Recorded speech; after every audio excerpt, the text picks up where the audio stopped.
Resolution number 8. I will learn to listen to people and have them feel that their wisdom, experience, and input is the voice of the divine. One more time. I will learn to listen to people and have them feel that their wisdom, experience, and input is the voice of the divine. High five, everybody.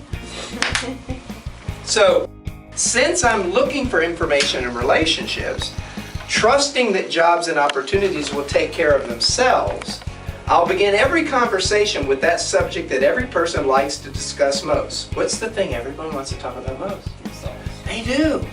And so rarely are people listened to. Think about it at Engine or anywhere else you've ever worked. It's like you go start talking about yourself and the people are like, get to work, right? What are you, grandiose or something, talking about yourself? But people like to validate their choices in life. They like to validate where they've come from and acknowledge themselves. So when you sit down with somebody in a research meeting and the first thing you say is, Michael, look, thanks for taking the time to meet with me, and I've got some questions on this research I'm doing. I really appreciate you being willing to do that. Before we even get started though, Michael, what got you here? How did you get into this industry? What made you make those choices? Wow, you're such a rock star? Really? No kidding? Cool. Wow.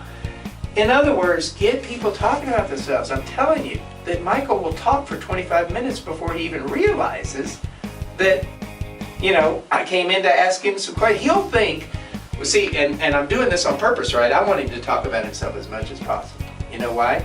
Because I'm building relationship equity.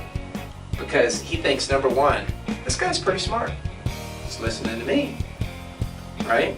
This is subconscious. It's going on subconscious. And then also, subconsciously, Michael's starting to develop a sense of beholden. What does beholden mean? It means you've done so much for me, what can I do for you? So subconsciously, he's starting to just have this beholden thing come up. So that when I say, oh God, Michael, I asked you for 5 to 10 minutes. We've been talking 25 minutes. Can I just ask you one other little question? Sure. Michael, do me a favor. I don't know that I want to go this direction, but would you take a look at this and tell me, from my background, what do you see in my background that would, be good elements, in moving forward in this field or doing this, and what do you think would be detract? I don't care. I just come up with a question that gets him looking through my background and interacting with me. And what can happen is he can say, you know what, you do this or do that. I know somebody who needs that, blah, blah, blah, blah. You just don't know. But a great book, by the way, for y'all to get is a book by Robert Cialdini called Influence. And he talks about how when anybody does something for you, it grates on you until you can do something back for them. And so by you going in and getting this person talking about themselves and you just being fascinated and interested in them, you'll notice that they can't go far enough to try to do stuff for you. Now, I'm not saying you turn it into job search and I'm really here because I need a job. No, you're there for research. But here's the point.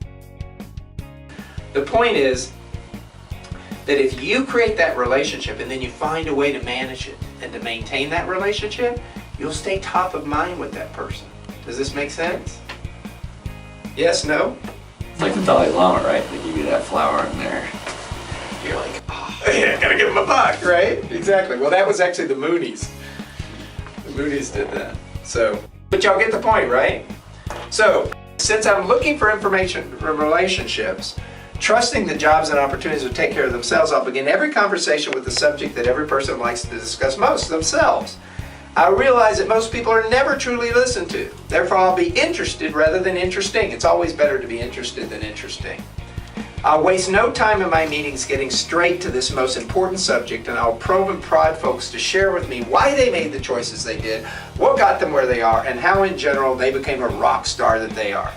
I'll be authentic in this because once I stop talking about what I need and learn to truly listen to people, I'll be blown away by their awesomeness. This willingness to evoke and encourage people to share about themselves will help me in building relationships equity one meeting at a time.